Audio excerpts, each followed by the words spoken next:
আল্লাহ নিজের হাতে রমজান সাজাইছেন। আল্লাহ বলে, বান্দা শোনো আমি রমজানকে কেমনে সাজাইলাম। 1, পুরা মাস রোজা। 2, প্রতিদিন ইফতার। 3, প্রতিদিন সাহারি। 4, প্রতিদিন 20 রাকাত তারাবি। 5, শেষ দশকে এতেকাফ। 6, শেষ দশকের বেজর রাত্রিতে শবে কদর। এরপরে 7, একটা নফল একটা ফরজের সমান। 8, একটা ফরজ 70টা ফরজের সমান। 9, প্রথম দশক রহমত। 10, মাঝখানের দশক মাগফিরাত। 11, শেষ দশক জাহান্নাম থেকে মুক্তি।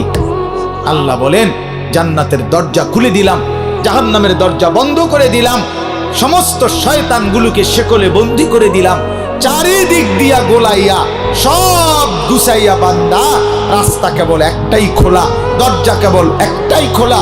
পুরা রমজান রাতে আসো, দিনে আসো, দুপুরে আসো, শুধু আমার গোলামি করবা, গুনাহ ছেড়ে দিবা, আর একটা দরজা দিয়েই সবাই ঢুকবা। শুধুই জান্নাত, শুধুই জান্নাত, শুধুই জান্নাত, শুধুই জান্নাত।